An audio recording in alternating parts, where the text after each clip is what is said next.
I'd like to call to order the meeting of the Frankfurt Plant Board on Tuesday, February 15th, 2022 at 5 o'clock.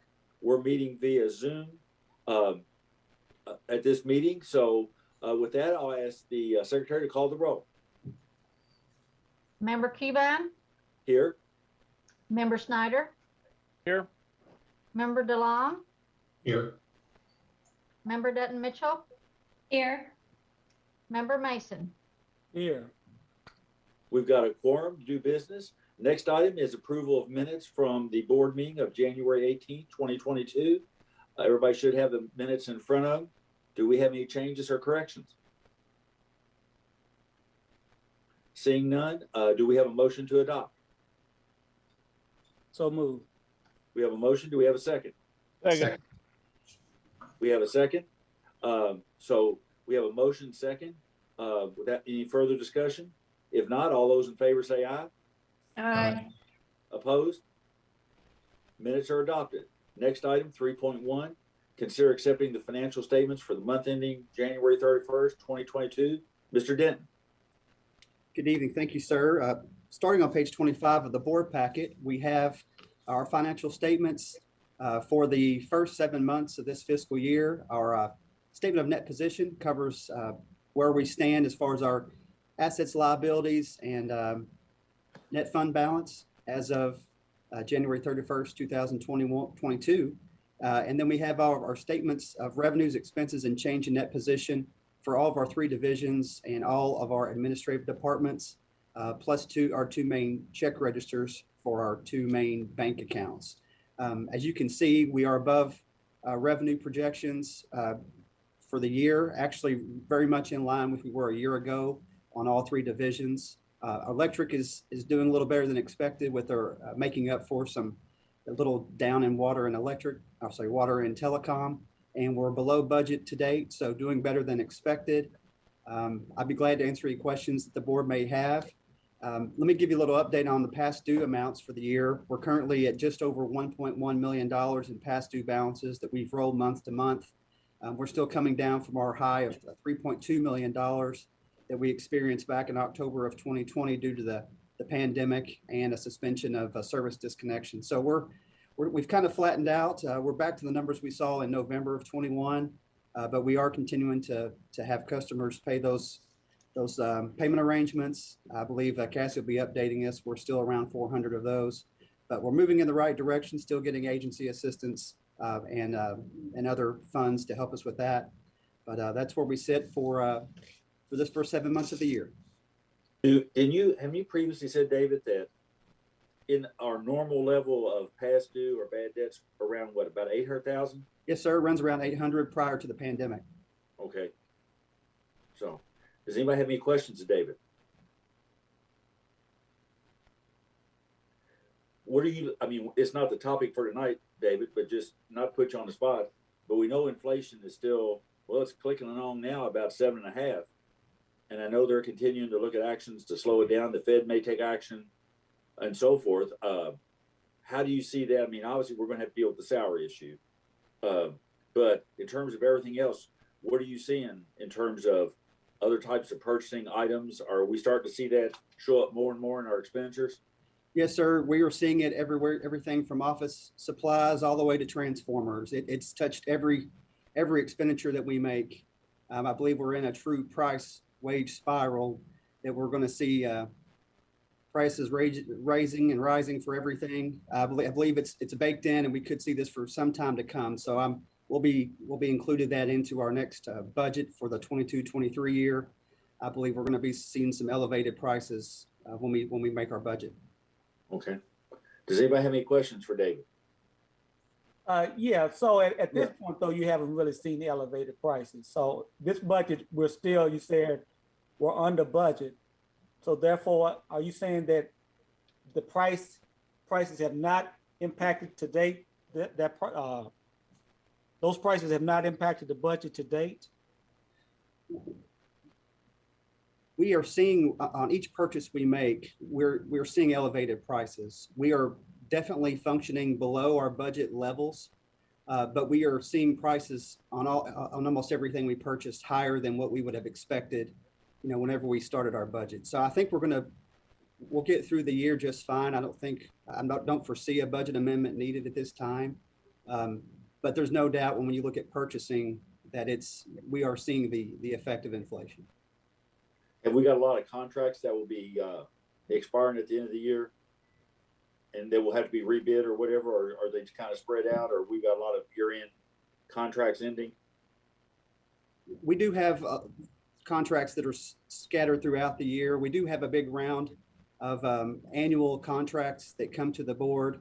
I'm forgetting right now about what time of year those come. Towards the end of the year, we'll see some of those come back around to the board. So hopefully we can space it out and timing of cash flows, it won't have too much of an impact. But when we go through our budget next year, there'll be some decisions to make as to the level of spending and the level of service we want to provide in certain areas.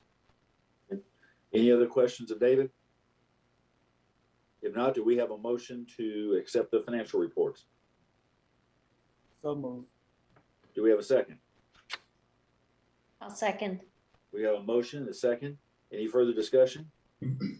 If not, all those in favor say aye. Aye. All those opposed say no. Financials are accepted. Number 4, public hearing on telecommunications. I'll turn it over to Mr. Snyder. Thank you, Mr. Chairman. This hearing will come to order. My name is John Snyder. I've been requested by the board to conduct this hearing. With me today are board members and staff of the Frankfurt Electric and Water Plant Board. We're here to receive comments regarding 3 issues. Number 1, increasing the rate for cable network pass-through fees. Number 2, increasing rate for bulk cable 1 and bulk cable 2. And 3, updating the cable 10 program duplication policy. This public hearing was advertised in accordance with regulations for public notification and appeared in the weekend, February 5th, 6th, 2022 edition of the State Journal newsletter. To conduct this hearing in an organized fashion, we've asked that anyone wishing to comment register by email with Kathy Poe or Kathy Lindsay. Ladies, has anybody signed up to speak or wants to say anything?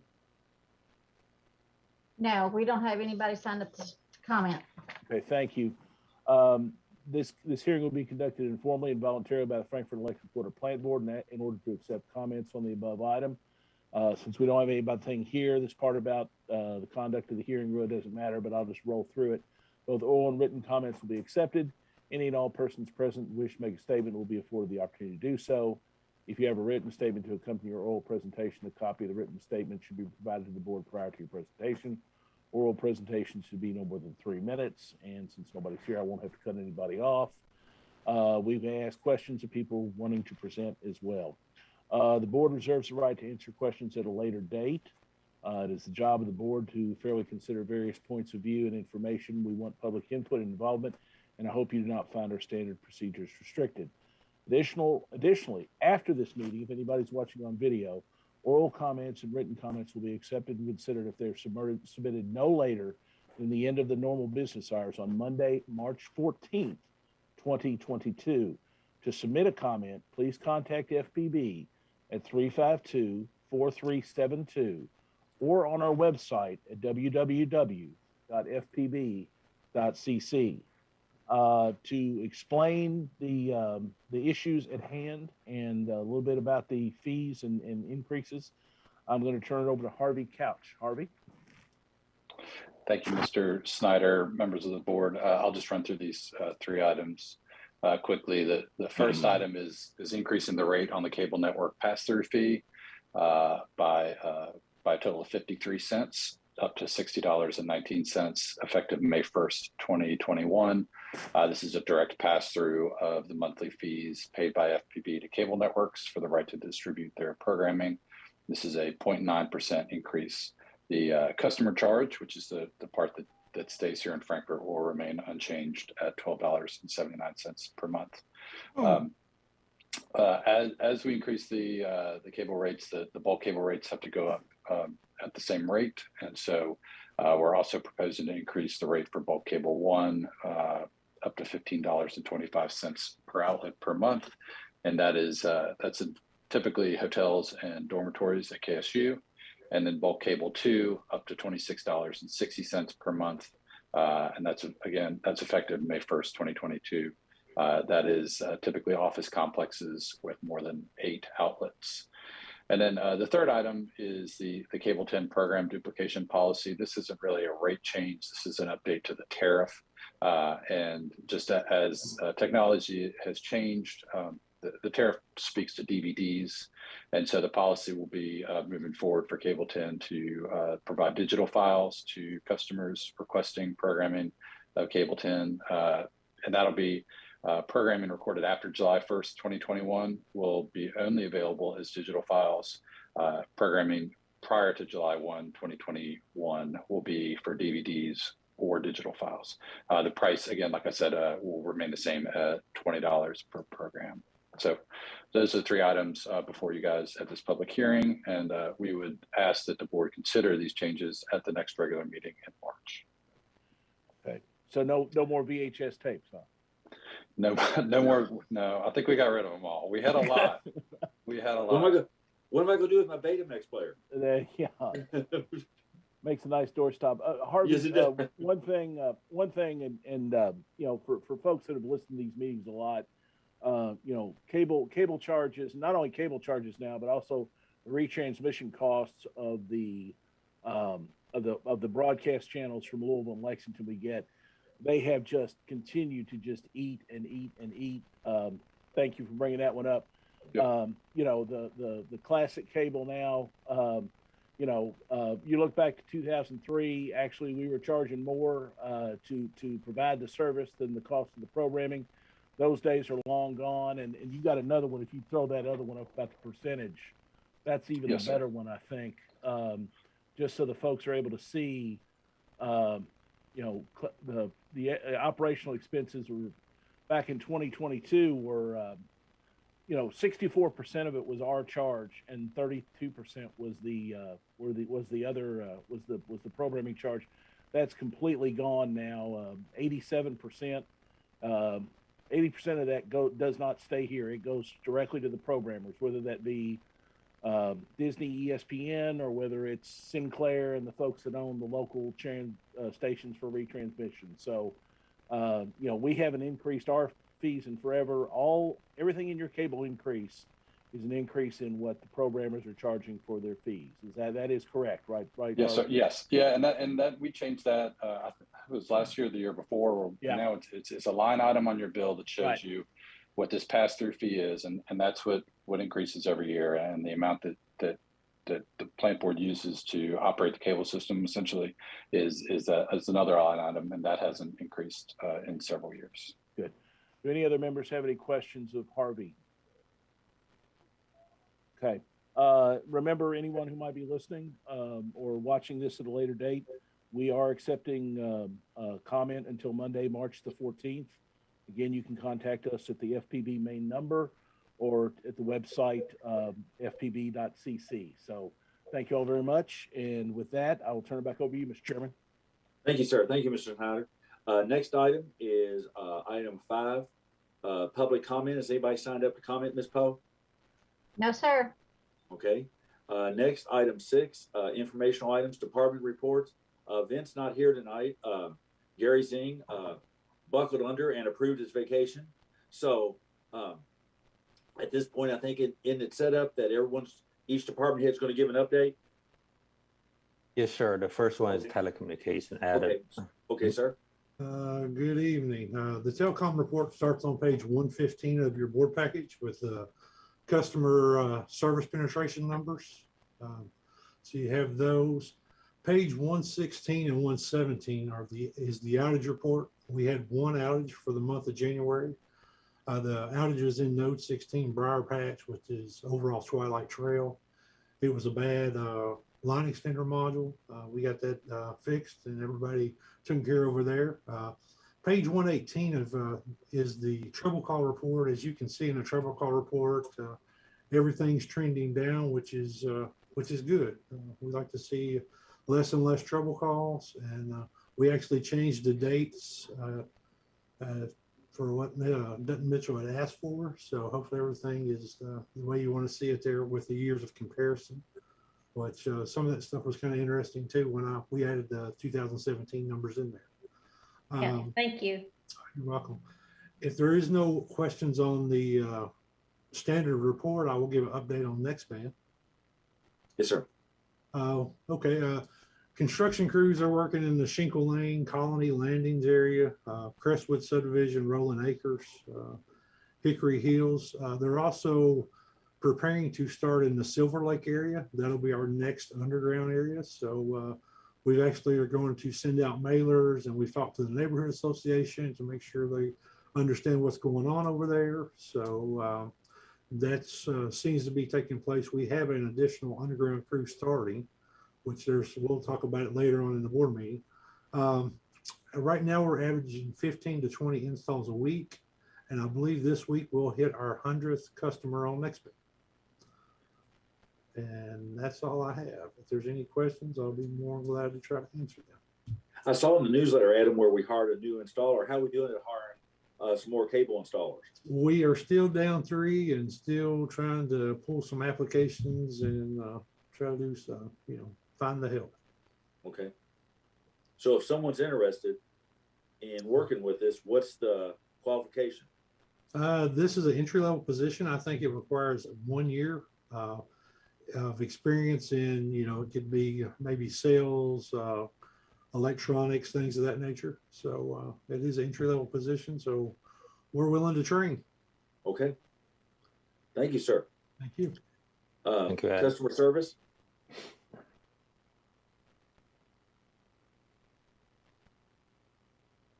Is that Cassie?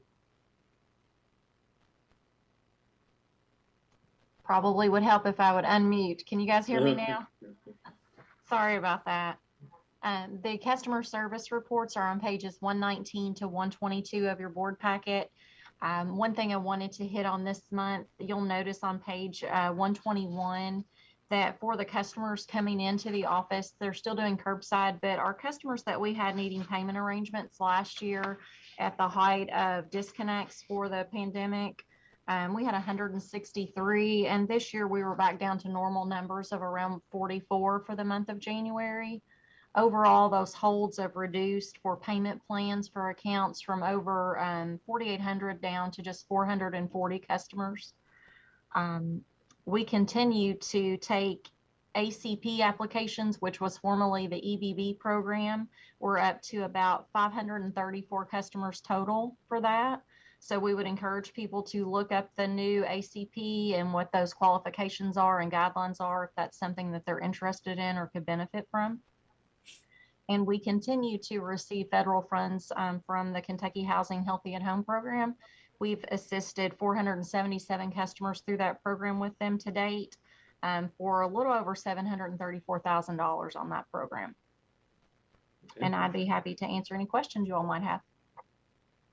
Have you seen anything? We've had some, we probably haven't seen it showing up on the bills yet, but we've had some fairly cold weather in that.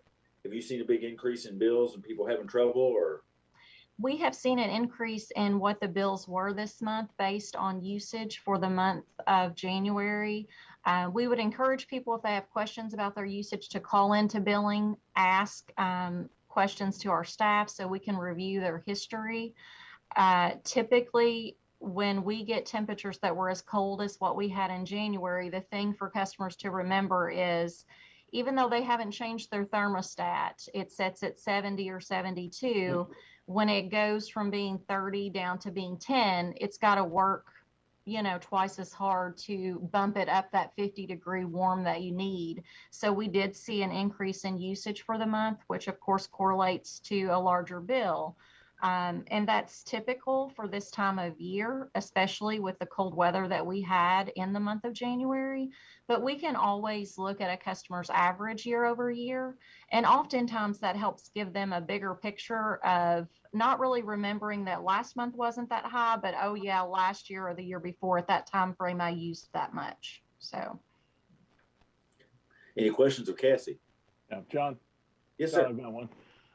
Cassie, I know I had a coworker of mine, and one of the questions we asked about EBB, which is now ACP, I think you said, one of the questions that we had was the eligibility rules and where our school systems do the universal free and reduced lunch, and that makes a lot of people eligible that otherwise would not be eligible.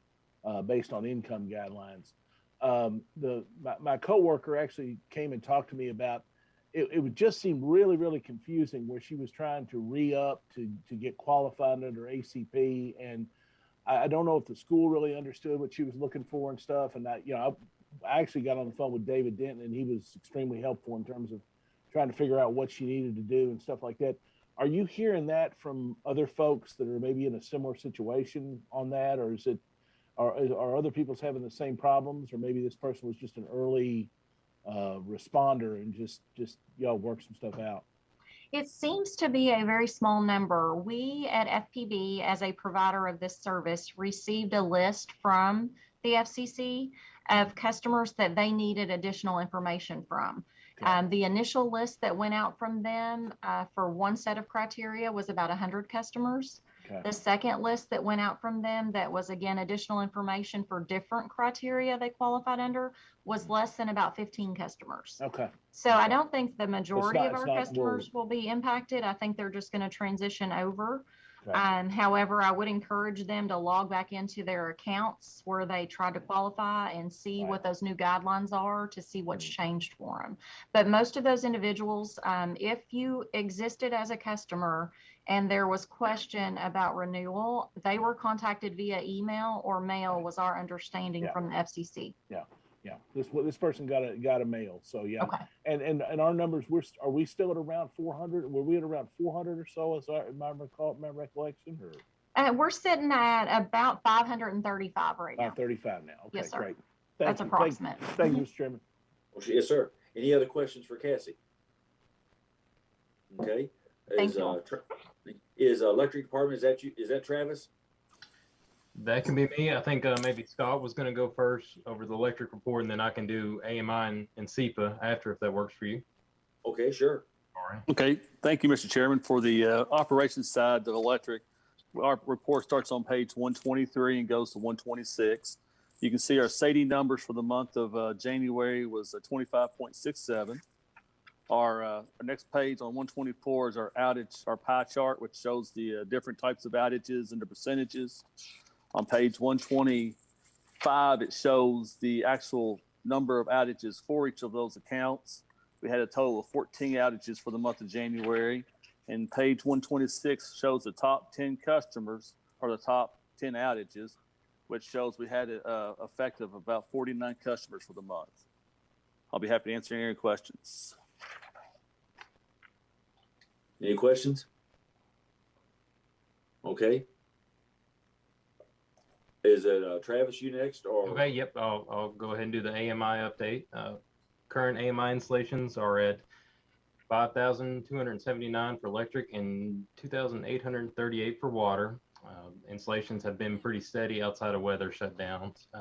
Any kind of snow or really cold temperatures kind of will shut the water installs down almost completely. So that's been the biggest challenge, but otherwise, pretty steady state on AMI, just kind of rolling along. Any questions on that? If not, I can go ahead and I can do the SEPA report as well. What do you kind of estimate? I'm sorry, Steve, go on. Just a simple question. Mm-hmm. What if you only have water from you and not electric? Do we get an AMI? You will, yes. Okay. Yes, that's the goal, is 100% electric and water, even if you're water only or electric only. Yep. Okay. Yep. But when do you project Travis will be done? We're still shooting for the spring of 2023. We haven't received any notice that that's going to be unattainable. The vendor thinks the supply chain issues they're dealing with are going to hopefully alleviate a little bit over the next few months. So that's the targeted end date has not shifted yet. They will have to pick up pace to catch it, though. Okay.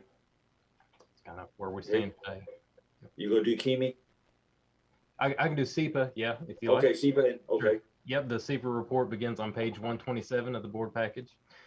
December's profit was $43,809, bringing the calendar year total to $1,431,346. Based on my looking at the chart, this looks like it's the highest annual net benefit for SEPA in the last 25 years, it looks like. So good year for SEPA. And that's about all that I know about it. Travis, let me ask you, or maybe Gary, could chime in from a renewable standpoint. Is from hydro in Kentucky, are we pretty much we're maxed out as far as what options are? Is there, I mean, any other opportunities or anything else out there, or is what we've got pretty much all there is? As I know, this is a federal program a long time ago. The portion, whoever owned the portion of it, is already determined many years ago. We were lucky we signed this, nearly 5% of our energy. So yes. But there's no other new hydro plants or programs planned or in the works anywhere? Or... As we know, we don't have any of those options. I know some of the projects being developed follow the Ohio River.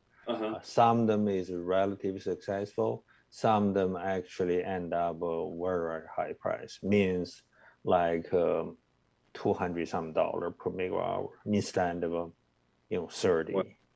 So there depends on, there are some called flow through, not the traditional hydro, Ohio River. But it's very limited few. As I know, there are just 3 of them. So from Ohio to Kentucky. So I would say we have to reserve, those projects not necessarily all end up very favorable to the developer. Yes. Any other questions for Gary or Travis? Mr. Chairman, I can update a little bit of KMEA. We had a project, all required project meeting, basically to try to looking for the budget number for what's the power cost for next year. So they just start a process for next 2 months. We hope we can figure out exactly the number, the board and all the member will approve it. So, how much of the contracts that we have that KYMEA has in place, how many of those have prices locked in that can't be raised? In theory, all of them is locked price. But there's a component like a coal contract, right? Most of them is operation cost is a fix, and the capacity is a fix. The part is not a fix is the energy, the pass through the fuel cost. So it is supposed transparent pass through to all the member. I mean, all the people in that pool take the power from them. So if they have a lock the price of a coal, then that's supposed to stay in the same. And but as you know, the coal price went up, doubled in last 6 months. So I heard a lot of people talk about $80 short on coal. So it is instead of 40 some. That's a kind of impact to all. So we don't know exactly portion. I can estimate sometime maybe 50% the coal locked, 50% is unlocked. So those might have an impact. But it's really depends on case because we really don't know exactly how long the contract they have.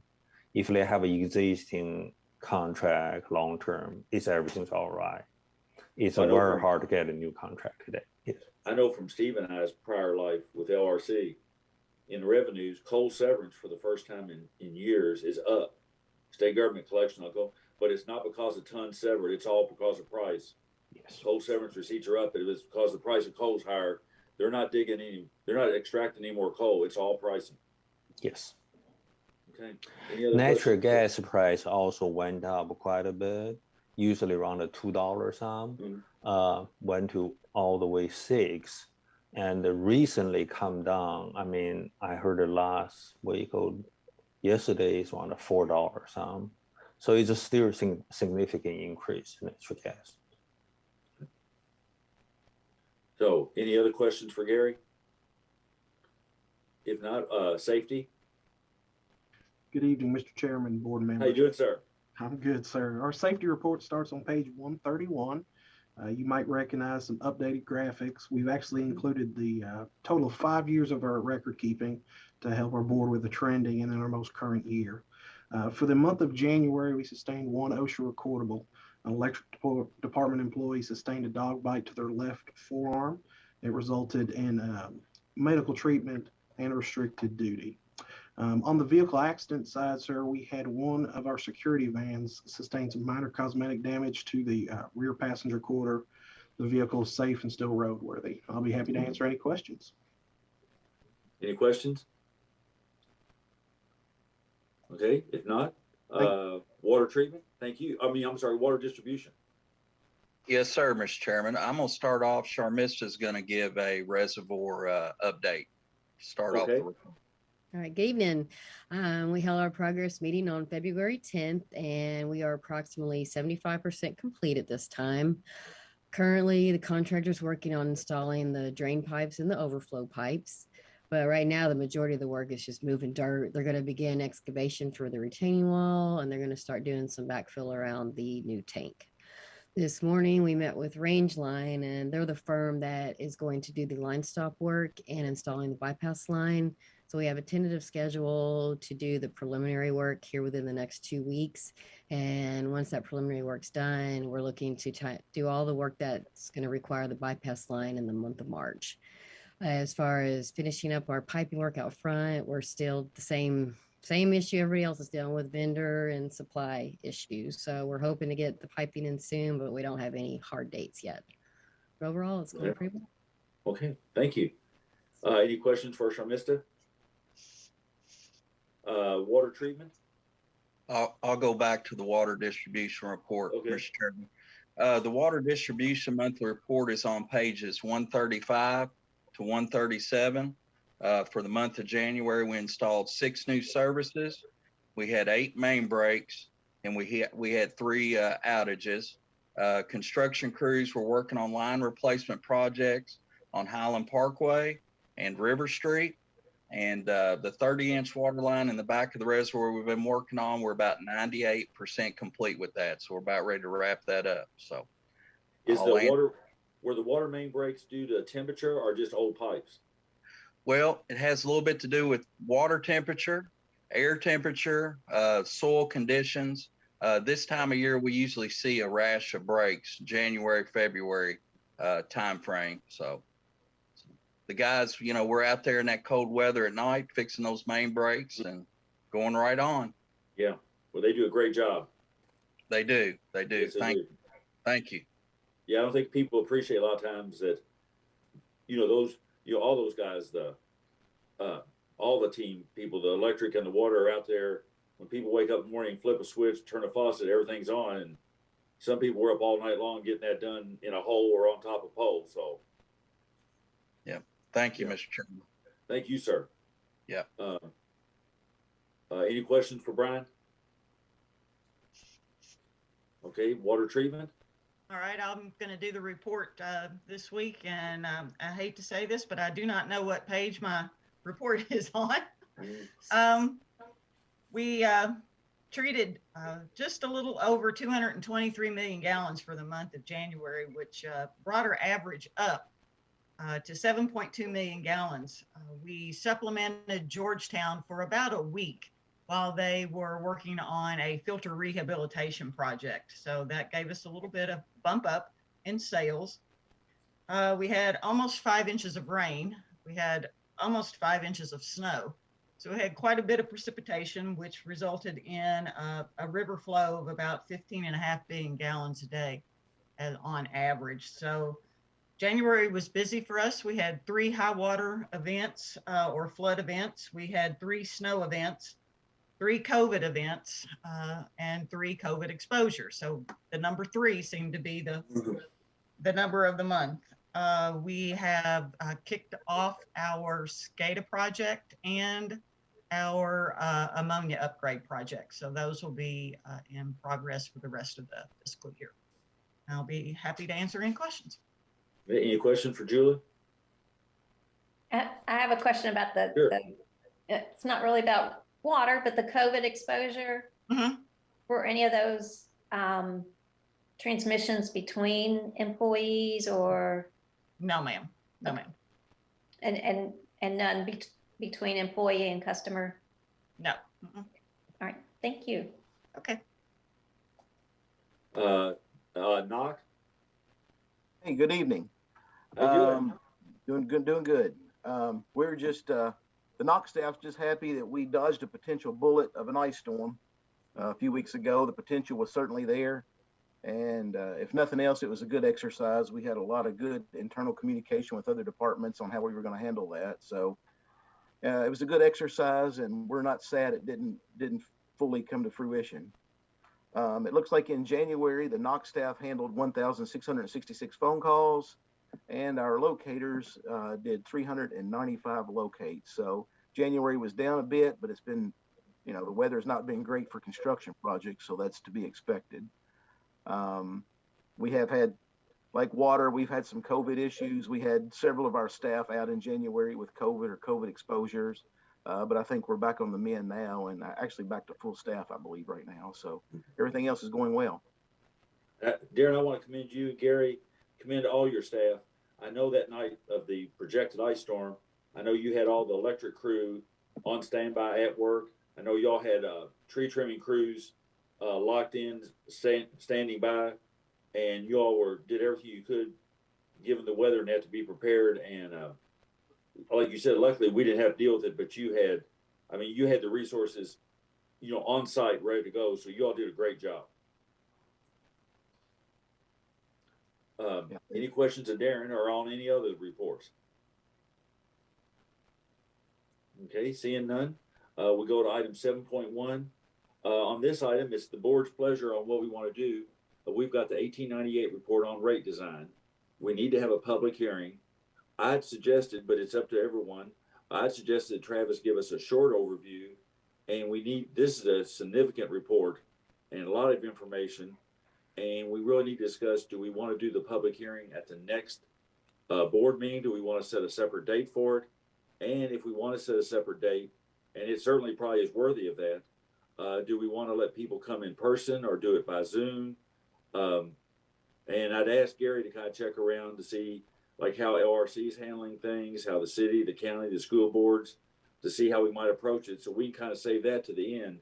But if it's all right, Travis, you want to give us an overview, and then we kind of go from there of how much time we want to spend tonight as opposed to the public hearing, and with a really detailed presentation with the 1898 people here. So turn it over to you, Travis. Okay, yeah, sounds great.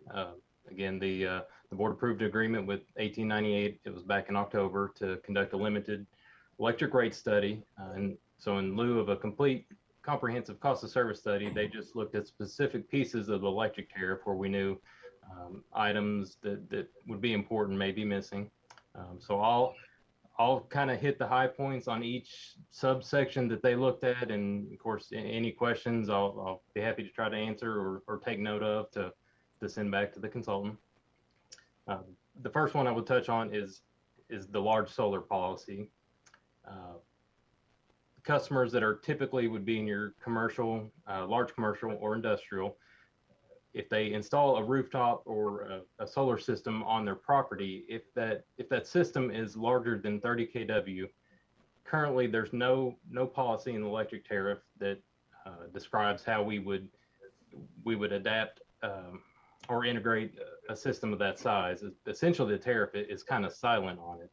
So the recommendation from the consultant is to keep the smaller system, so your small commercial and your residential, anybody 30 kW or less, keep the net metering policy for them. Don't change that. Keep that in place.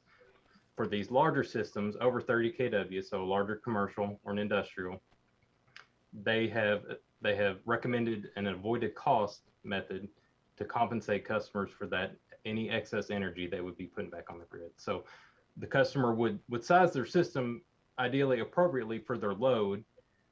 They would take use of their own solar power. The bulk of the power would be for their own use to offset their usage.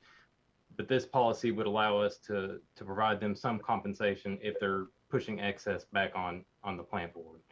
Where again, right now, there's no policy at all in place for that. So getting something in the books that we can establish a mechanism to credit those customers for any power they're essentially providing us.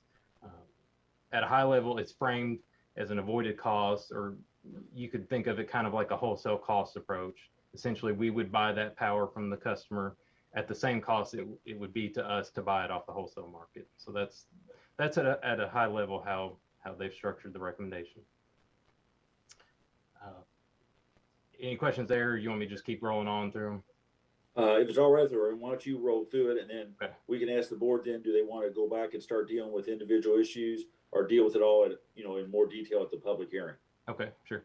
The REC program or green tariff, they made recommendations on the way that the planning board can integrate a green tariff or some type of program where customers that want to buy renewable energy credits, they can do that directly through us. So they've recommended two options. One, we can go to there is a wholesale REC market. We can go to the market and purchase those RECs on the customer's behalf. One caveat there is they recommended they be Green E certified. If you go through Green E, you can essentially assure to the customer that those credits have been verified, they've been vetted, they're not just questionable of origin. If we do a Green E certified program, we know we're getting essentially the best RECs that are out there on the market to purchase. So that kind of would give us the peace of mind.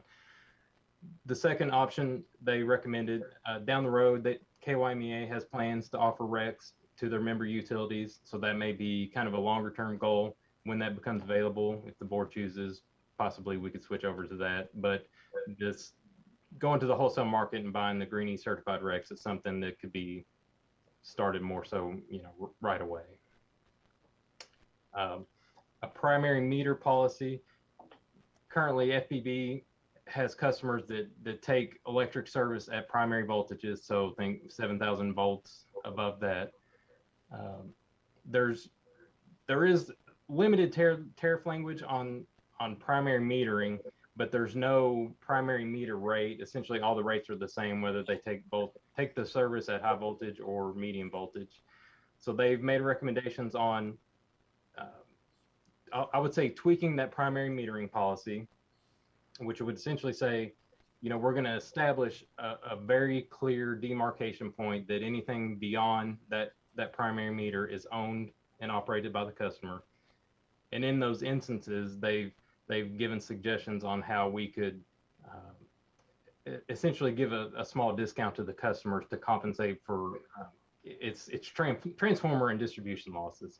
So I don't see this as something that we could necessarily take on for existing customers to do that, but I think it's more the recommendation would be to have a good policy going forward. If someone down the road wants to have a primary metered facility, we could adopt this and say, okay, here's the deal. Your primary meter, that's the absolute stopping point. Anything beyond that you own.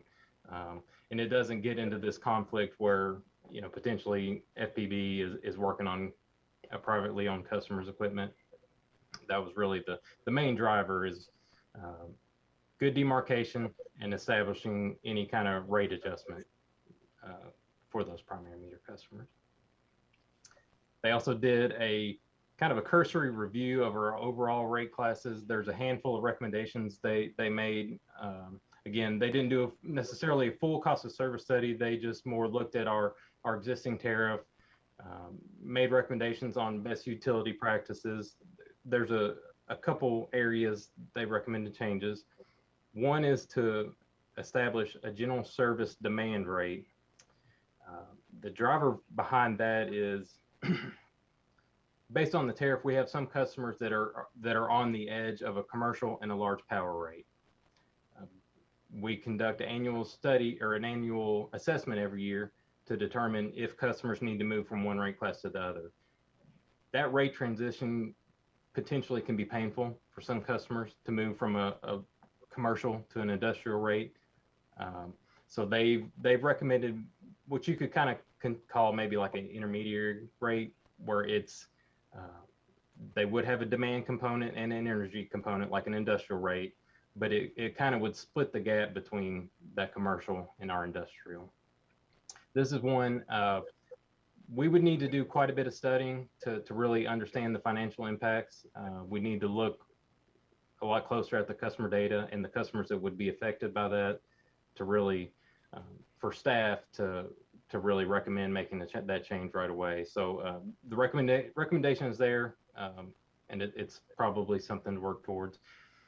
The other recommendation that kind of dovetails into that would be they looked at the gratis rates, which is for in-house plant board businesses. So say, what does the cable department pay for electric service from the electric department? And the municipal rate. They've got a couple of options they presented. One would be retire the municipal rate and move those customers into their appropriate rate classes, whether it be general commercial or large power. Or you could establish a municipal demand rate is the other option.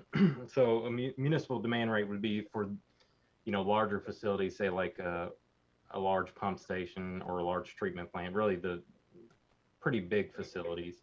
And it kind of goes back into a discussion we've been having for a while about bundled rates and kind of the issues with,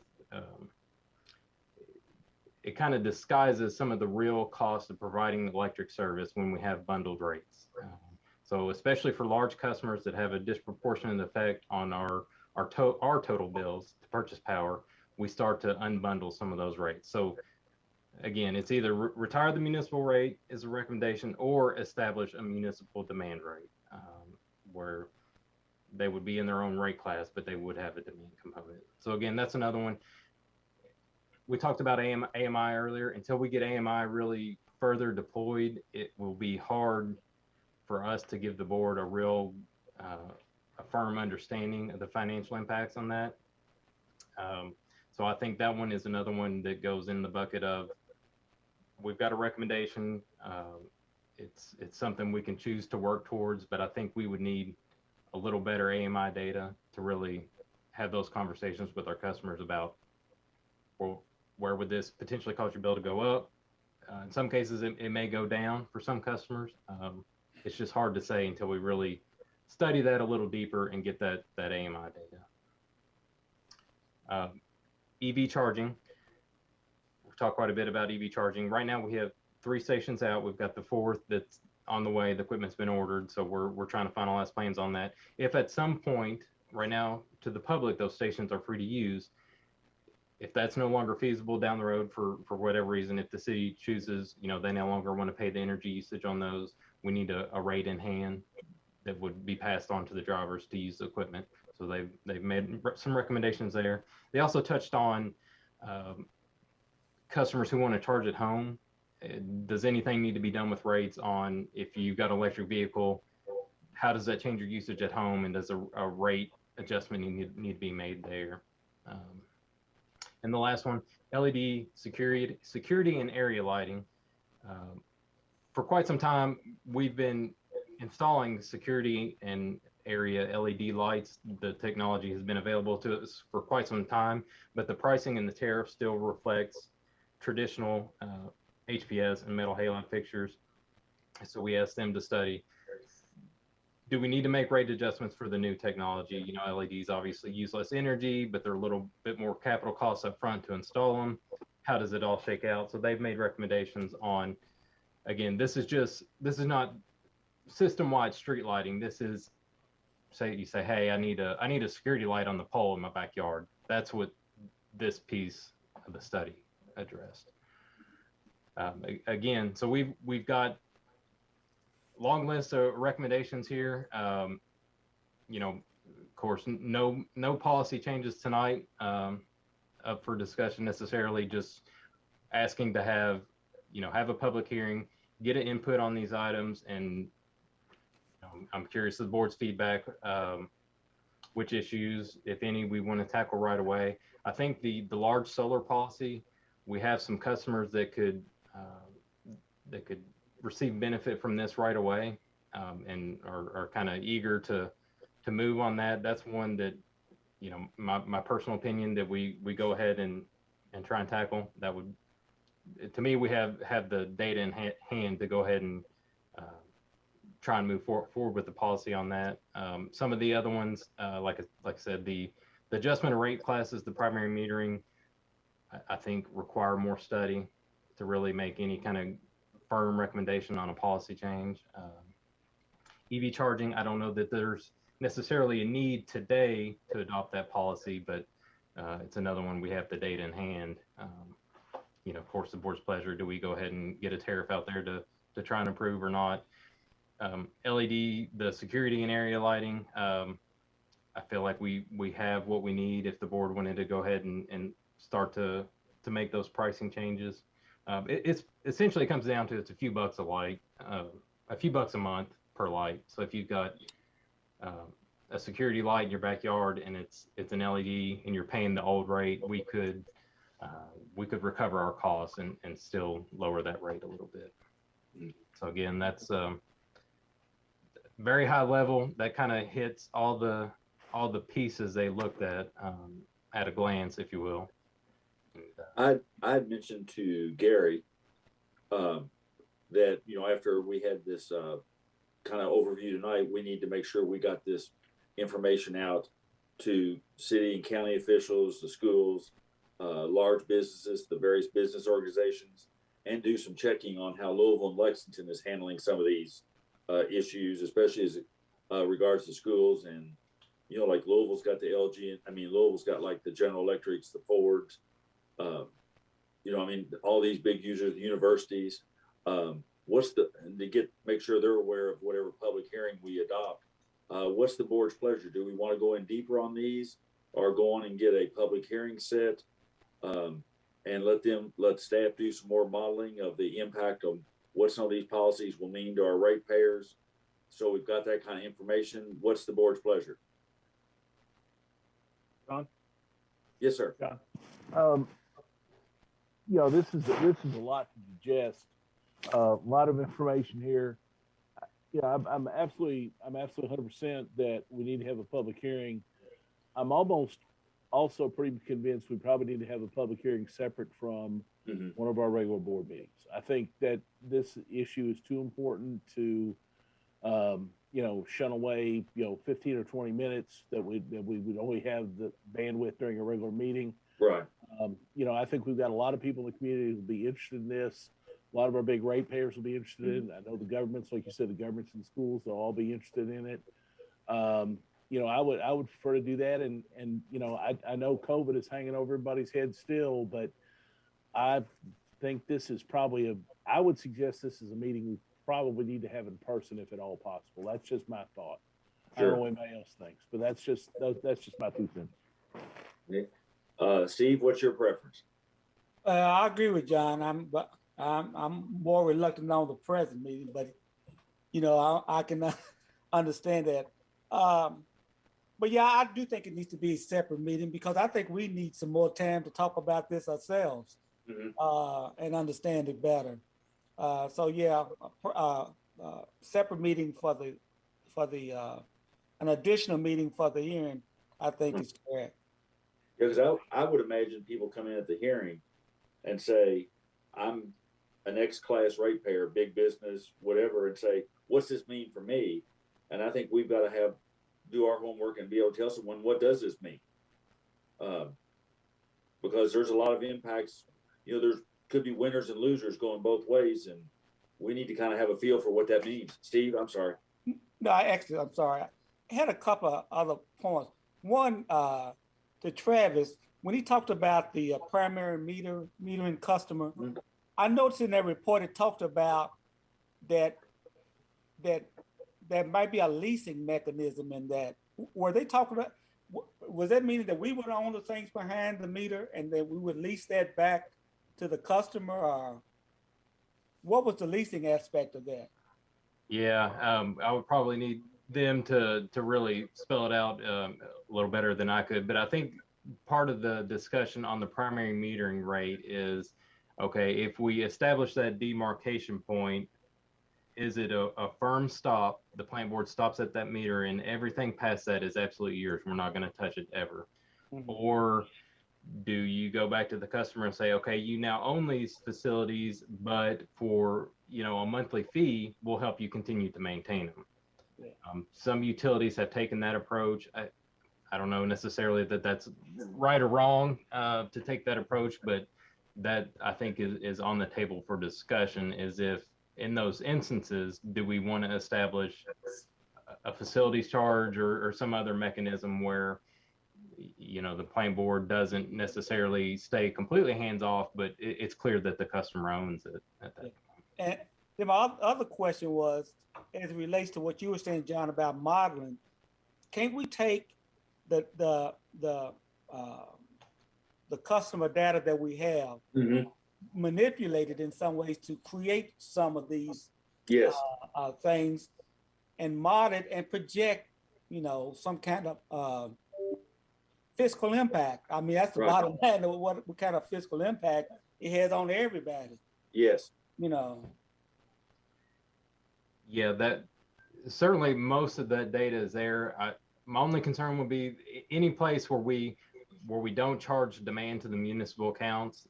Some of the locations we may not have a demand meter. There was no reason to do that. With AMI, we'll have demand data at every account. So potentially there could be some gaps in there in our data set. Well, what I'm saying, Travis, is somewhat of a hybrid approach in the sense that you're using real data with an addition of, if you will, makeup data, just to create a realistic scenario, so you can get some idea what the potential hits and not hits are. Okay. Yep. That's what that analyst position that I wanted. Yes. Yep. Catherine, what's your preference?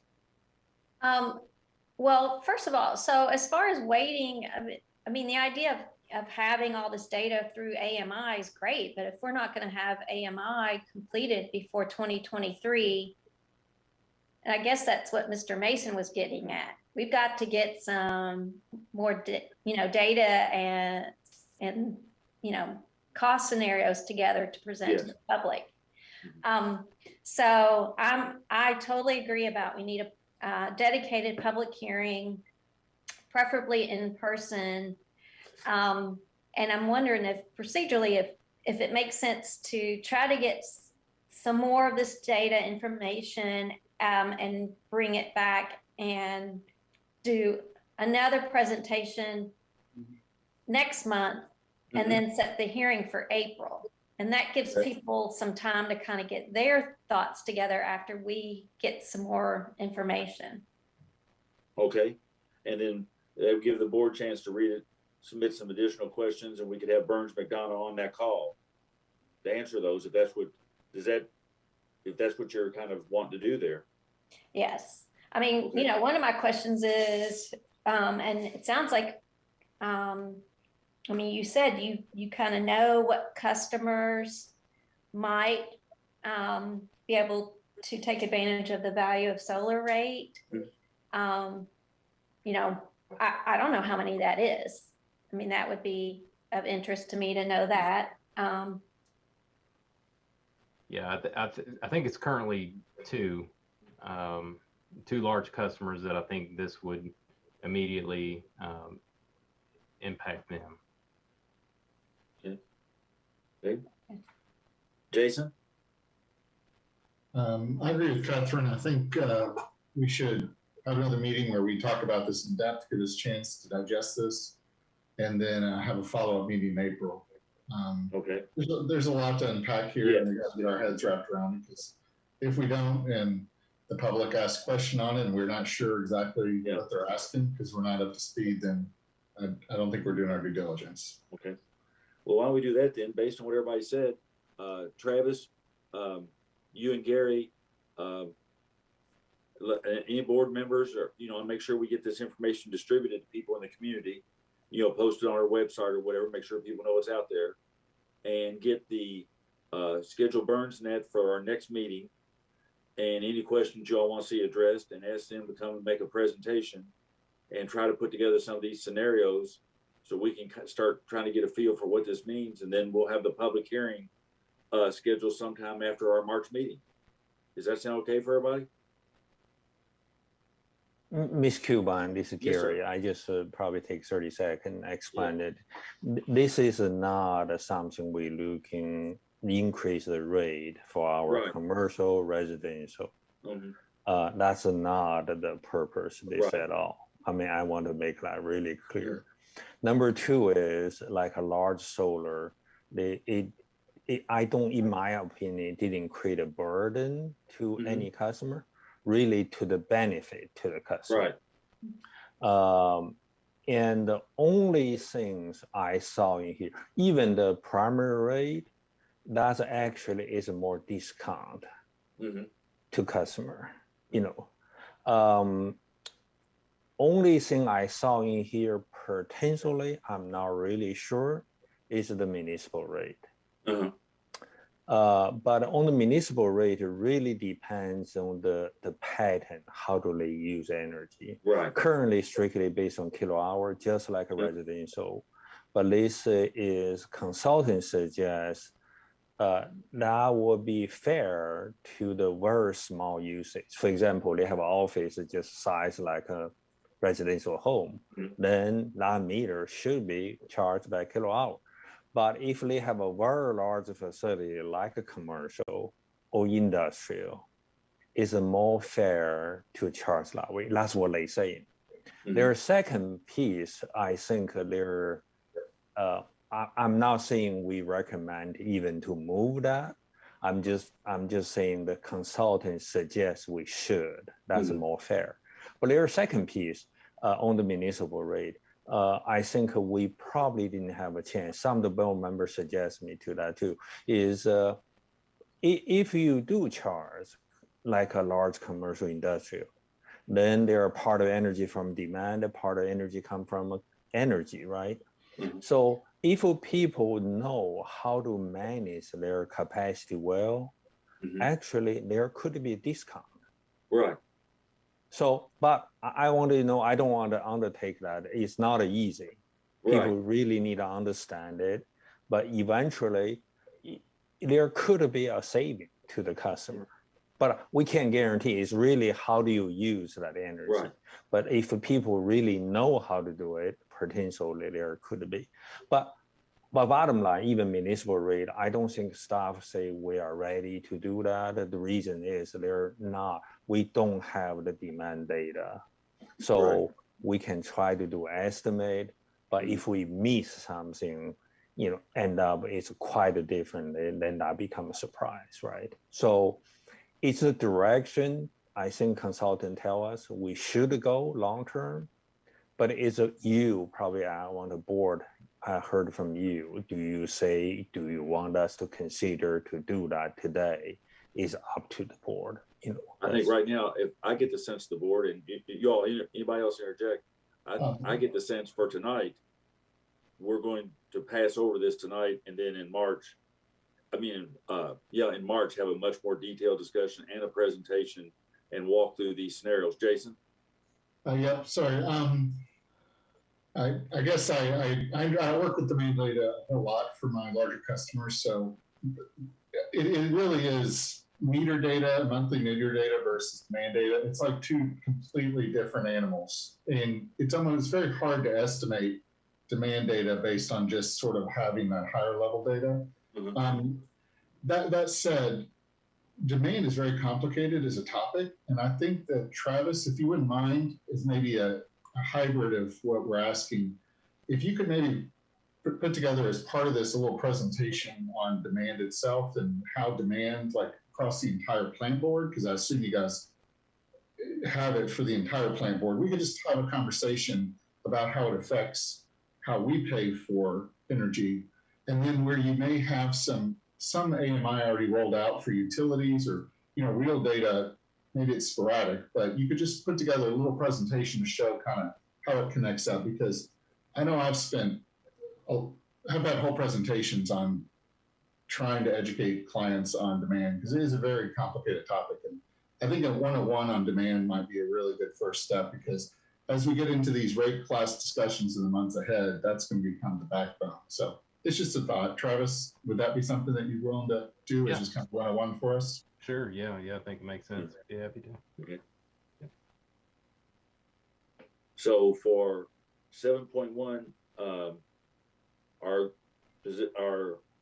what we're going to be doing is simply, do we need a motion to defer this to March and consider it then with a presentation from Burns, McDonough, and Travis, Gary, and then Ben will be back going through a lot of these issues that we've even brought up tonight, including what Jason brought up, and some of these areas, what some education things would look like and so forth. a motion on that, or can we just make a motion to pass over to March? John, yeah, I don't think we're ready to, the action item is to accept the report. Sorry. Right. The action item is to accept the report. I don't think we're quite ready to accept the report yet. I think we need to, I'll make a motion to pass over until the next meeting when we get a full presentation from Burns McDonald and, and the staff to kind of go over it. And then like Catherine said, after that March meeting, if we do the hearing, kind of do the presentation on it, we can accept it then, and then we can move on to the public hearing and then decide what action we're going to take from. That would be my strategy. I just move we pass over it for now. But I do have one question when we're done with this. So go ahead. Okay, I want to ask Hans real quick. Hans, I'm going back to what Ralph Ludwig used to talk about a lot. We've got the report in front of us. If we accept it, that simply means we've accepted it, taken no action, and then we can make the report public. Is that correct? Or can we make the report public without accepting it? I think you could accept it and make it public. I think either is an acceptable course. I would probably recommend to just accept it and then motion to accept it and take no action and publish the report. I heard someone mention we'll post it on the website and so forth. That way the public can have access and get their questions together for the next meeting and the public hearings to come. So that's one way to approach it. Then in light of that, John, and that was what my question was going to be about posting on the website. In light of that, I would withdraw that motion and instead make a motion to accept the report and place it up on the website and direct staff and have staff have 1898, that staff come and make the presentation at our March meeting. Okay. We have a motion. We have John's motion. Does anybody want to second that motion? I'll second. We have a motion and second. Is there any discussions or amendments to that motion?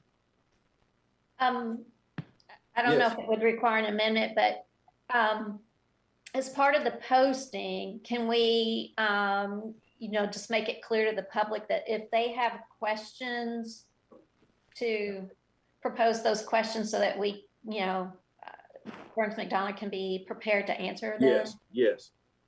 Yeah, I think as many questions as we can get in and accumulate and get to Burns McDonald or to our staff between now and March makes for a much more productive meeting in March, as opposed to reading a bunch of questions and sending them back out and then coming back again in April and having another discussion.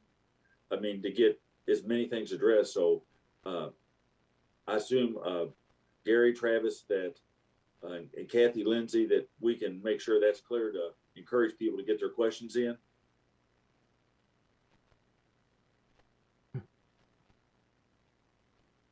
Hello?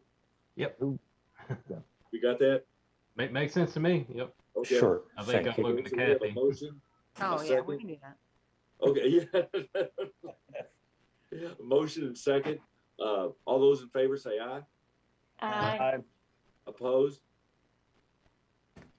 The motion's adopted. Everybody bring their pajamas on the March meeting, because we're going to be here for a while on this one, but it's a big subject. I mean, it's a major subject, so, and it deserves the attention. So item 7.2, consider award of bid invitation number 1743 for Capitol Plaza Substation Structures and Materials, the Substation Enterprises, Inc., in the amount of $694,927. Travis. Yes, sir. Staff prepared an invitation for substation structures and material and sent it to potential vendors. In total, 4 bid responses were received. Our consulting firm has reviewed the responses as well as staff, and we recommend awarding to Substation Enterprises, Inc. in the amount of $694,927. This is for the work that's been ongoing for the Capitol Plaza T54 replacement project. Quite a bit of money, but it is within budget. It's in line with the estimate we had for this piece of the overall project. There's $2.328 million in this current budget. Happy to answer any questions on that one. And this is one we talked about when we adopted the budget this year as part of the capital budget. I remember we spent some time on this one. So yeah, it's gonna be and I guess because the idea was for us to be prepared down there in whatever happens in terms of development, right? Yeah, it's going to be a big improvement to the substation when it's all said and done. It'll be kind of long-term. Any kind of future plans down the road where if we want to make them, especially if we want to make improvements to the transmission system, we'll be able to adapt that in right away here. A lot of equipment from the 60s still in that substation that's being changed out. So yeah, it's a major upgrade there. Do we have any questions of Travis? It's not really a question, but I'm assuming we're pretty lucky that it's still in line with what we estimated for that piece. I would say so, yes. I mean, we seem to be tracking pretty well on this project. I think we got on the transformer, that was last month. We got a pretty good bid on that one. We had one that we got a good price on. Yeah, I'm not sure exactly. I think this is more because it's mostly steel, which has maybe not been as impacted as, you know, plastics and some other raw materials. I think maybe that we did well in that regard too. But yeah, I think we were all pretty pleased with the number we got back. Okay. Do we? John, I have a question. Yes, sir. Sure. Travis, the delivery time of 18 to 20 weeks, is that what we expected? And does that keep the project on schedule? It does. There's quite a bit of it's lead time that we've been seeing for these types of packages, and yeah, we've got quite a bit of work to be ready to receive it. So okay, it should be okay there. Yeah. Okay, thanks. Thank you, Mr. Chairman. Yeah. Yes, sir. Thank you. Any other questions? If not, do we have a motion? I'd move we accept bid invitation number 1743 for the Capital Plaza Substation Structures, Materials, and awarded to Substation Enterprises in the amount of $694,927. We have a motion. Do we have a second? A second. We have a motion and second. Any further discussion? If not, all those in favor say aye. Aye. Aye. Those opposed? Bids approved. Item 7.3, consider approval agreement with Groves Construction and Bowling Companies for storm response. Scott Hudson, as I understand, Scott, this is not so much as an expenditure, but just to have the resources available if we need them. And we need to have this in place for FEMA. Is that correct? Yes, sir. That's correct. This is the same thing we've been bringing to you all for like the last several years. Disagreements with the contractors. So if we were to need them in the event of a storm event, we'd have these agreements already on file or the costs on file. So then if there was a FEMA declared emergency, FEMA would reimburse these companies and it would not cost us anything. Okay. Any questions of Scott? Yeah, John. This is, yes, sir. Is there a reason why? Is it the reason why we have two companies in case one is busy?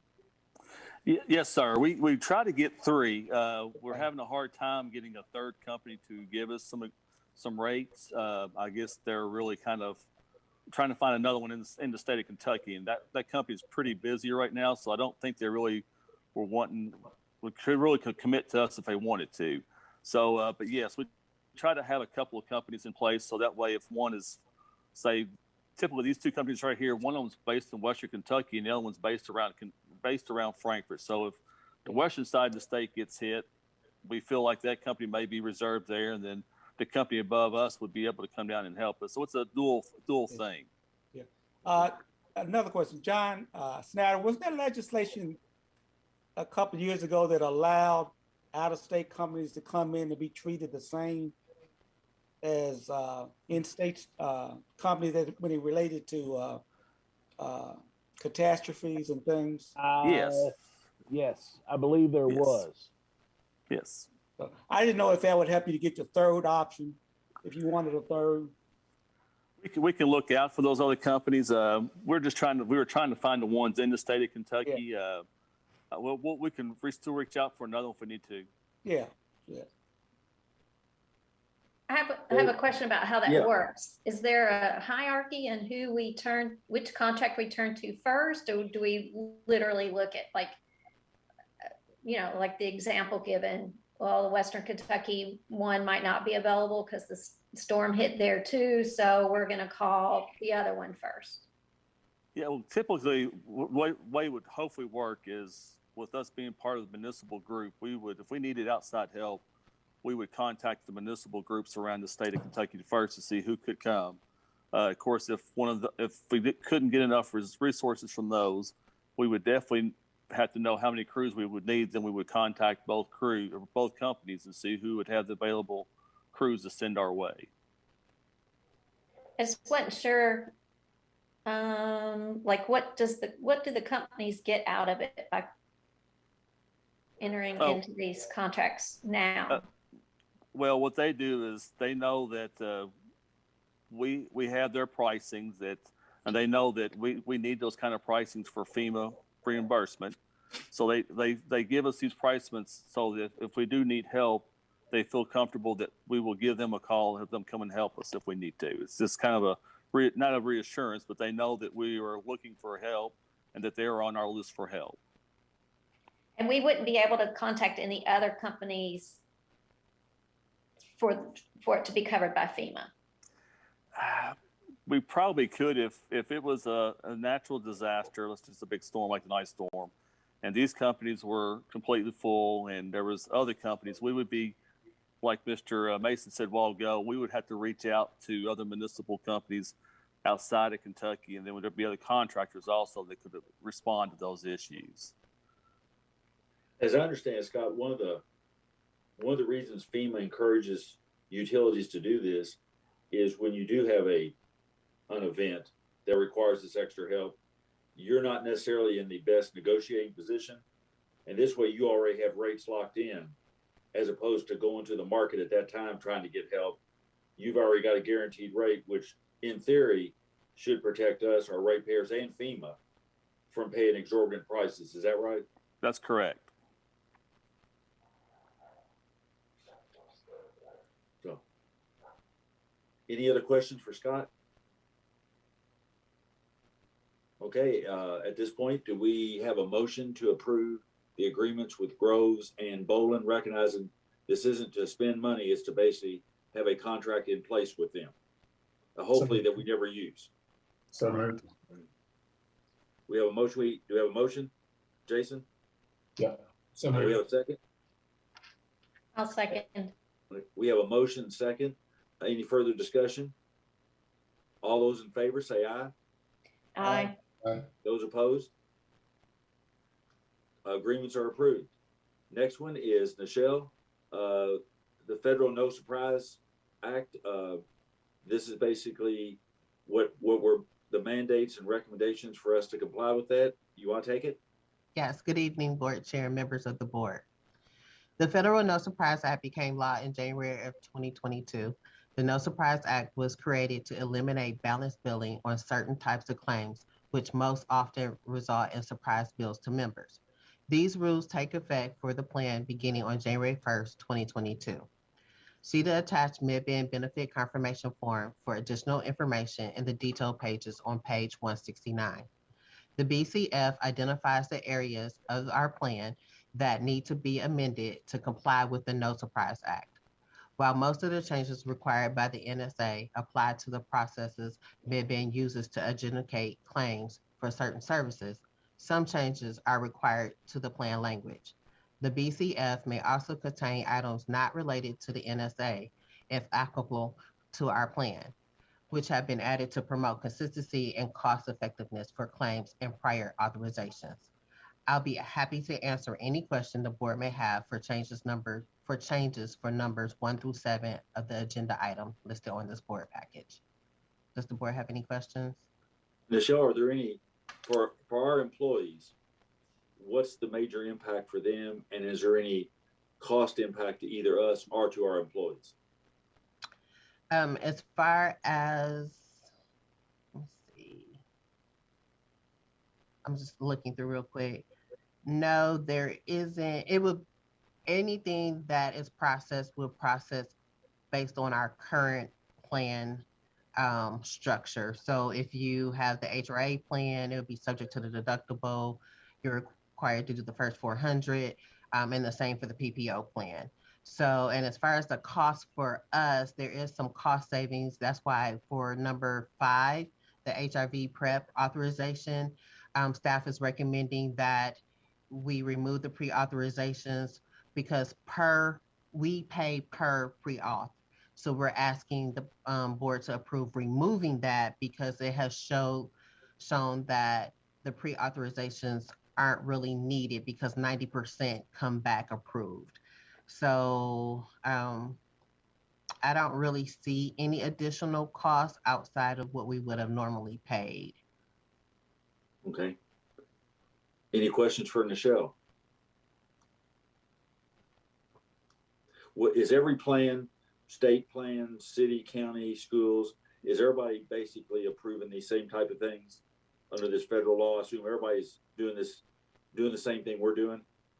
I would assume so, mainly because it is a federal law.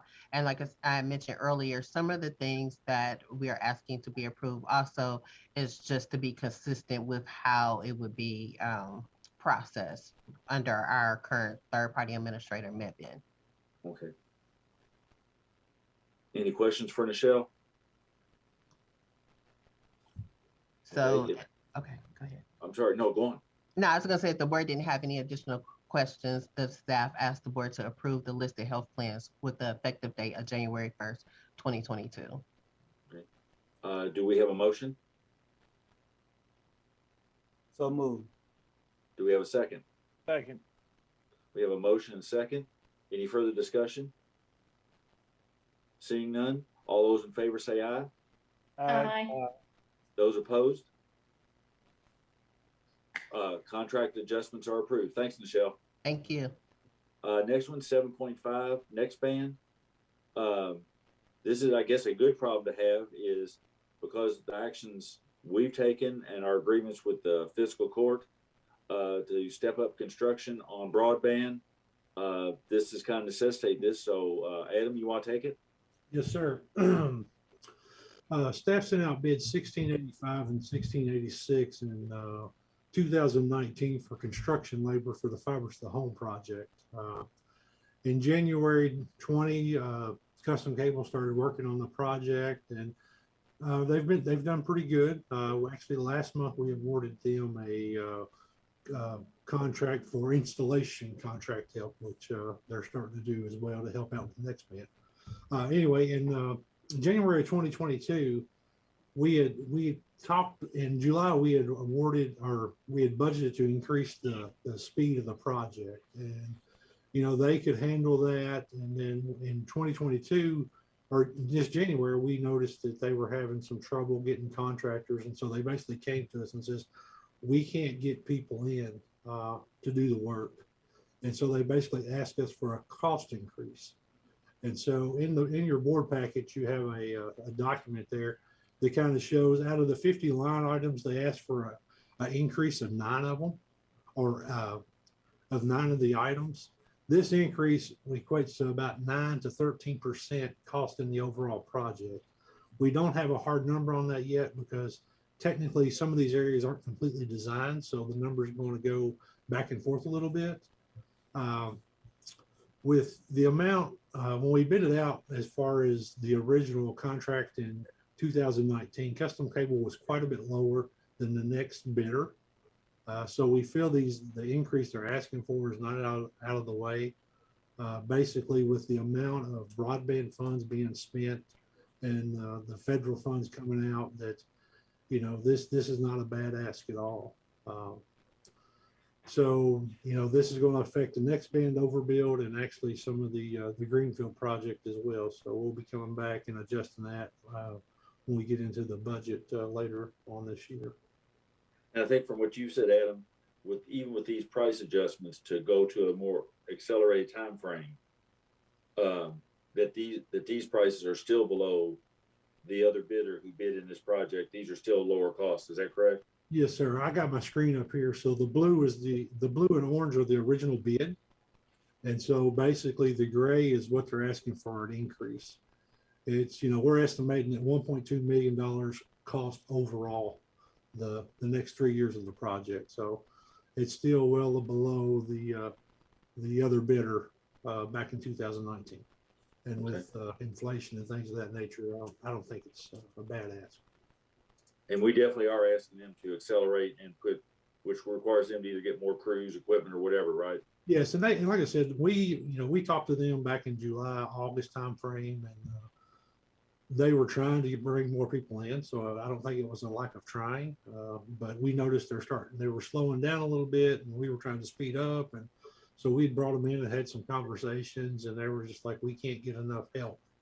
The market's, got a lot of projects going on, and so they says that that this is what it would take to get those additional crews. And we even told them, make sure that we don't want you to come back in 2 months and say, hey, we need more. So they felt comfortable with this number, so that's what we presented to the board. So. Any questions of Adam? I mean, I guess this is a good problem to have. I guess we don't want to pay more, but the fact is they're going to be responsive and help us get it done quicker, and that's what the community wants. So, I have a question. Yes, Steve. I hate to sound stingy, but is this on the actual? Does this cost take effect even if they don't bring any additional people in? No, that's one conversation we had. They said, if we want to keep going at the rate we're going, which this was an 8-year project originally, that they were fine. They had crews on, the crews they had on staff will, they're here working today for that price. But the issue came about. Go ahead. Maybe I asked it that. Maybe I didn't ask it right. Is this to raise the pay rate of existing employees, or is it to bring in additional employees too? I would say. Or is it both of those things? Both, I believe. And I would expect it to be both based on the conversations we had.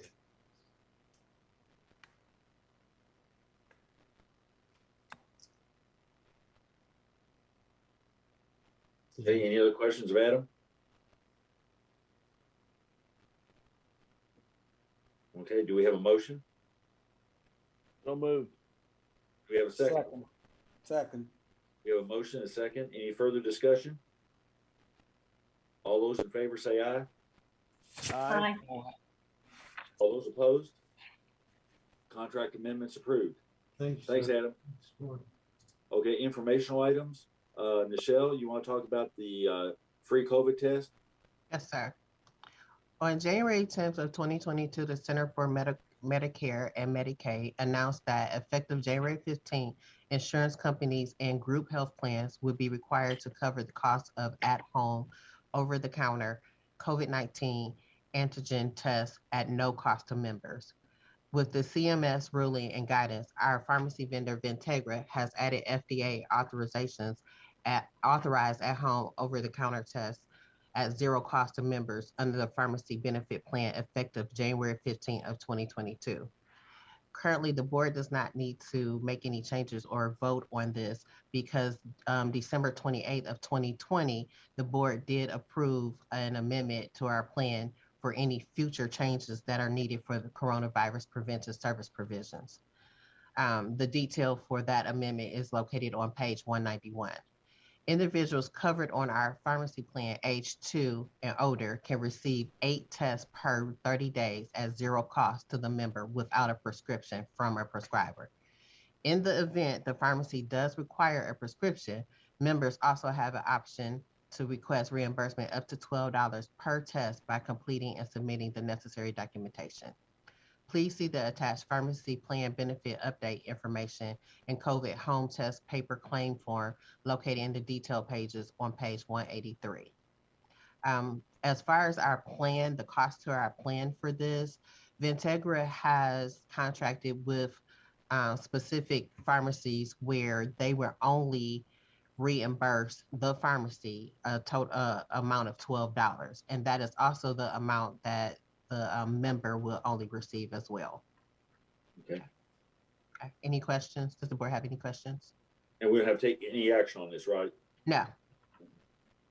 Any questions of Michelle? Is that 8 tests per person? Like if my spouse is on the policy, is that 16? 8 per person within the household, or? Yeah, for each member on the plan, age 2 and older. Okay. Yeah.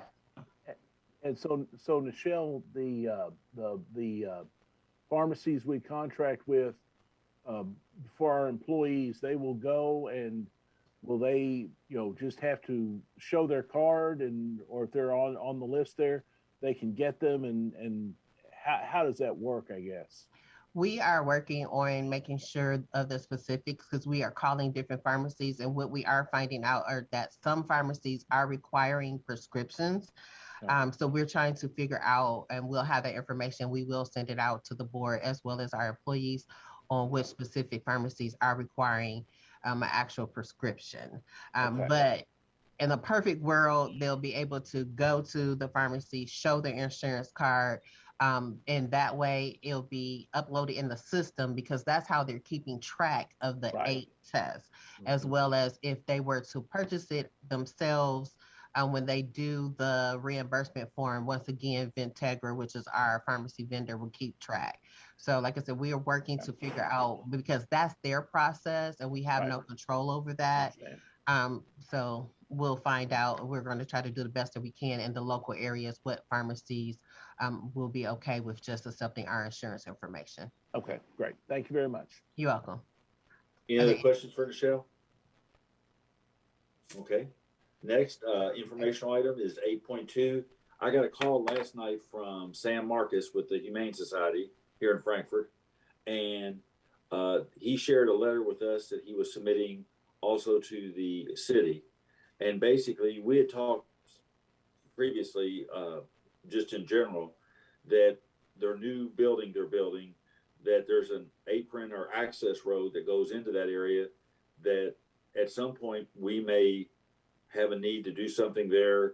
And of course, it also goes towards their facility, and that there might be some cost sharing. I think Gary had already had a meeting with the city manager, preliminary meeting, some cost sharing as to the cost of that apron.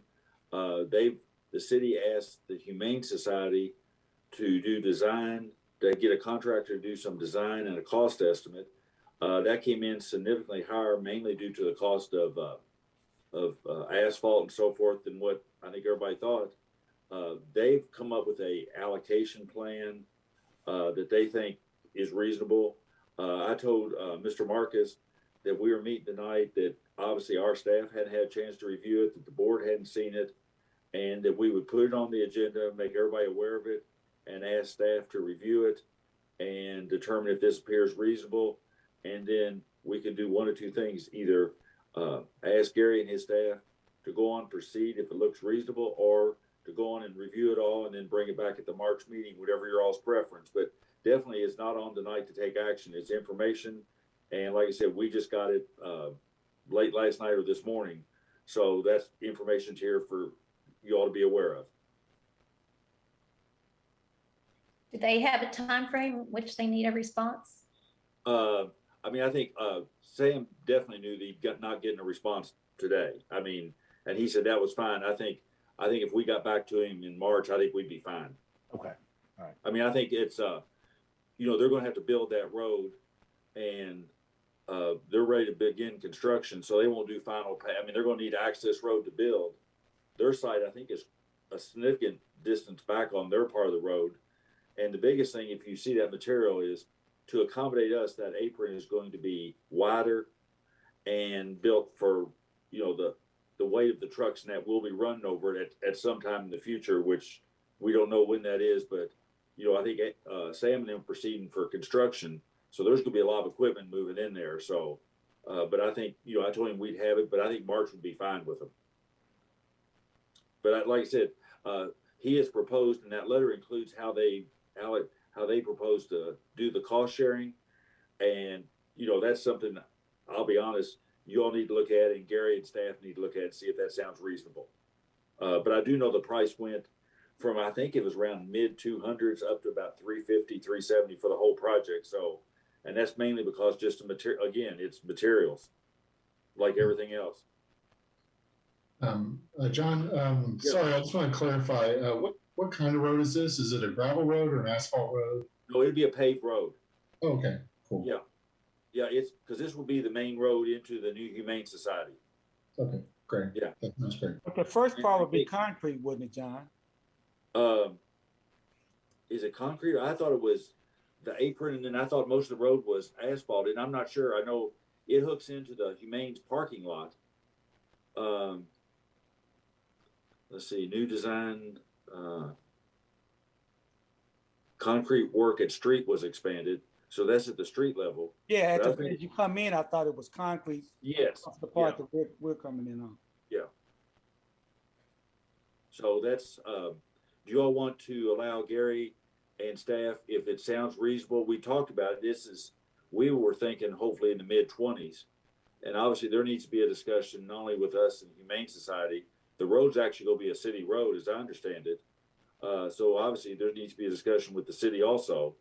Do you all want to let Gary and then proceed, or get all the information and bring it back in March? John, I don't know, does the staff have the authority? I mean, would this involve, an expenditure of funds? Yes. More than what they can approve? Yes. Without board approval. So I think we just need to gather the information, come back, talk about it in March. If they're just starting construction, we've got time. Sure. If they can come back to us with a complete proposal of that, how much they're wanting, whether or not we feel it's reasonable. We'll talk with the city at that time and get their input on it. I think we just hold this back over till March. I don't think we need to do anything right now. Okay, and that's why I was on tonight, just for information anyway. So that's what we'll do. If that's okay with everybody. Number 9, general manager comments. I've got 2 things. Gary, do you have anything? No.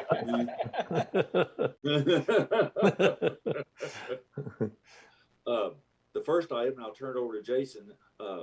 Gary and Jason have been working with the city manager on this NREL thing, on the city's resolution on solar. And we got a copy of it this afternoon, and of the proposed scope of work. So Gary and Jason, Travis need to look at it. And I was thinking they could, if it's all right with everybody, let them look at it, communicate back to the city any comments or proposals we have on the scope of work. It would be the city's contract. We would be agreeing to pay up to half.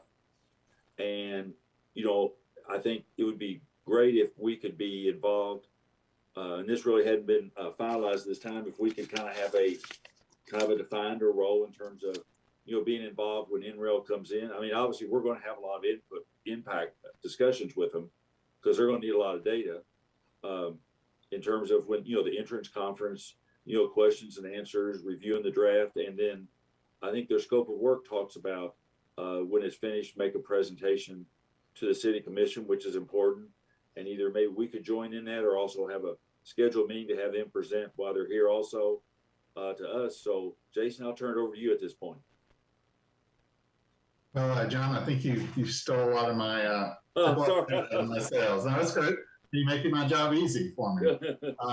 Well, yeah, as John said, just a couple hours ago, we got this proposal, the scope of work that NREL had provided to the city. We've been in multiple talks with the city and with the city to NREL, just kind of figuring out what NREL could do to come in to meet the resolution that was passed a couple months ago, looking at clean renewable goals for the city and then the larger community. We're still digesting this proposal and we may need to follow up with some clarifying questions. But overall, I think it does what we've been talking about, and we look forward to supporting the city in this effort. Do you have, Jason, I didn't see in there, has NREL given them a proposed cost for phase 1, which is, basically pretty much heavy data collection, correct? Yeah, I haven't seen, there's no costs in the proposal that we received. So that is one question I want to follow up with the city if there's an addendum or additional information. Also, I'd be curious of the timeline for the work. I didn't really see a timeline included. So yeah, we have just some clarifying questions, but we just received it a few hours ago, and definitely would like to have Ben and Travis weigh in as well. But we're very excited to support the city and try to help the community move forward with these very. Was this discussed at the city commission work session? There was some discussion. Gary, did you have a chance to watch that discussion? I got a copy of that video. I think I shared that with the board. Yes. It was $30,000 cap. Yeah. It was $30,000 and 6 months. Yeah. Okay, I hadn't had a chance to see that. And the 30,000 was sort of the cap.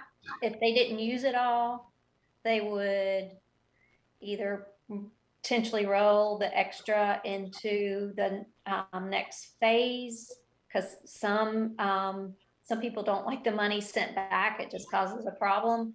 Or they could send the money back, but it would be sort of a max. So it's really, you know, the analysis is really, what are they going to do for that?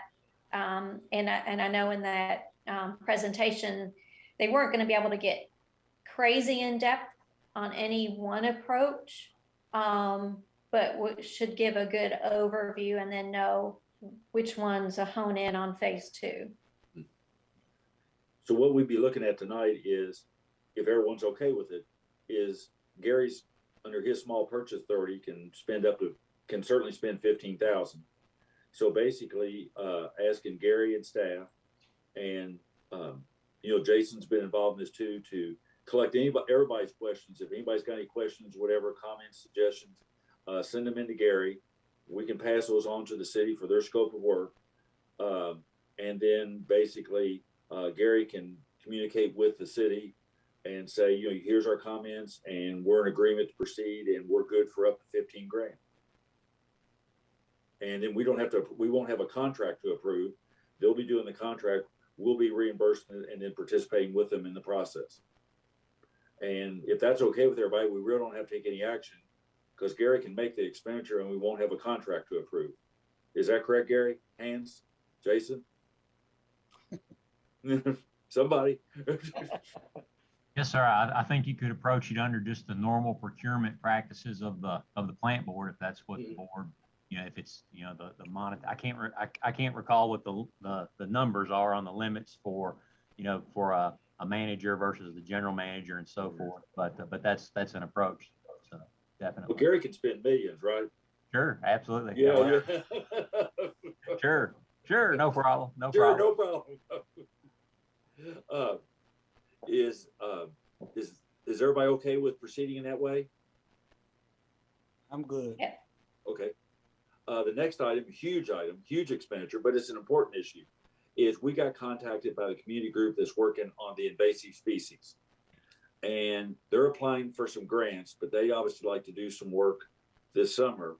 And apparently they've identified Bradford pears as a particularly invasive tree. And I talked to Vince some before because he wasn't going to be here tonight.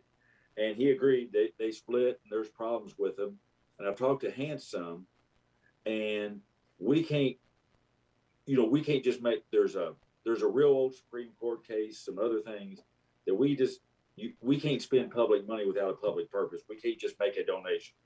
They're only asking for between $500 to $750. So it's not a lot of money, but it would need to be, we need to have if they identify 100 of these Bradford pears, they could be in tree lines, they could be in easements, they could be wherever, they could be in someone's yard, but that somehow our power lines need to somehow be impacted. So the theory being that if they remove those, it would help us in terms of future tree cutting or power outages or whatever. But they'd have to give us some documentation that these trees met that criteria. Not only that it's an invasive, Vint definitely said the Bradford pears can be a problem. But I think Hans, fill in there, I think we need to be able to demonstrate there's a direct benefit to our customers to do that. Is that correct? Yes, sir. That's a good summary that you provided there. I think there needs to be a public, a benefit to the system for the expenditure. So what if, again, it's for a large approval here. If the board's okay with Gary and Vint and Hans talking with this community group, and if they can identify those trees, then we basically come up with a reimbursement mechanism to reimburse them, but not just make a donation of $500 or $750. But if they can show us that these 15 trees are a problem, then we would come up with some reimbursement for them to take care of those trees, if that sounds okay. Like I said, Gary's got the approval to do it, but it definitely, there's a lot of groups in town that would certainly like us to make donations that are very worthy. But I think the Supreme Court and everything else is pretty much ruled public agencies just can't write checks, but whether it's a good purpose or not. John, I have a question. Yes, sir. I agree with what you're saying, that it does get around that public money for private purpose. Yeah. I think that's a good strategy. There was a long email thread. Vint, you guys, you kind of got inundated with information on this, but I remember, I think Vint might have asked the question in one of his emails that said, "What are we replacing these Bradford pears with?" Yes. Mm-hmm. And do we have assurances that whatever tree or vegetation they replace this with isn't going to cause some of the same problems? Exactly. Did we ever get an answer to that? Do we know on that one or not? Not that I'm aware of. I think the discussion now would be if we're generally okay with this concept, to let staff and Gary have the detailed discussions and work out all the details if it can be worked out. Yeah. That's fine. I just didn't know if we had come up with what the alternative to these Bradford pears was going to be. Well, I told Gary years ago when I lived down the street from Mr. Mason, the plant board had to a lightning strike occurred, hit the line. They had to go in and killed one of my trees. And I asked the plant board at the time, I said, "Are y'all going to replace my tree?" And they said, "No." They said, "We're in the utility business. We really don't replace many trees." So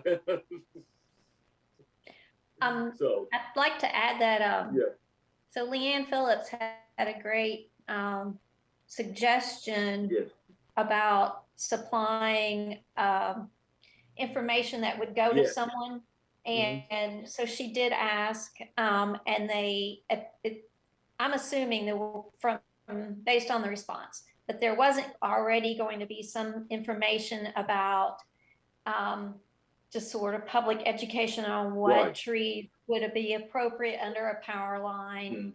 And so they were open to us developing a card that would go to someone who was involved in like this bounty program. So, I mean, that's not a huge expense or anything, but we would be contributing that. So I would keep that in mind, that we are trying to contribute and to the project in that way. So Gary, do you feel comfortable with the general direction, what we talked here, what Catherine's brought up, John Snyder net, to kind of take it from here and see if you can work out something? I mean, the educational material we can do regardless of what we work out on the trees. Yes. And we work out detail. I bring that back to the board. Well, I think you've got the authority to expend the whole whopper of $500 or so if you. I mean, don't spend it all on one tree now. I mean, spread it out. We will let you know. Okay. Anything else under general manager comments? And thank you for your time.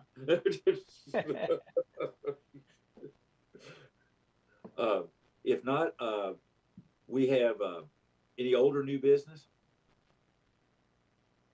If not, Mr. Snyder, would you like to make a motion? I'd make a motion to request the chair to call a closed session pursuant to KRS 61810(1)C to discuss pending or proposed litigation regarding an OSHA matter, a contract matter, and a rate matter, and also have a closed session pursuant to KRS 61810(1)G for discussions between a public agency and a representative of a business entity, and discussions concerning a specific proposal that, if open discussions, would jeopardize the sitting, retention, expansion, or upgrading of the business. We have a motion. Do we have a second? Second. We have motion second. All those in favor say aye. Aye. Those opposed? We're going into closed session. Will everybody want to take a quick 5 minutes, and then we'll come back on? Okay.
I need a motion to come out of closed session.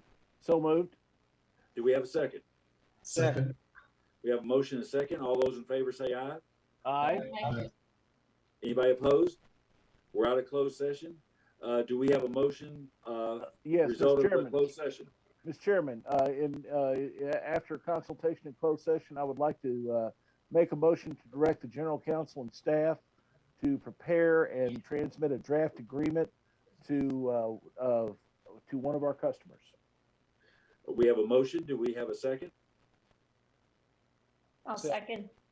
We have a motion and second. Do we have any discussion? Seeing none, all those in favor say aye. Aye. Those opposed? Motion's approved. Do we have a motion to adjourn? So moved. Do we have a second? Second. We have a motion and second. Hoping and seeing and believing there is no discussion, we're adjourned. Thanks, Thank guys. you all. See y'all. Aye. Okay. Have a good night, everyone. Okay. Thank bye. you. Thank you all very much. Thank you. Thank you.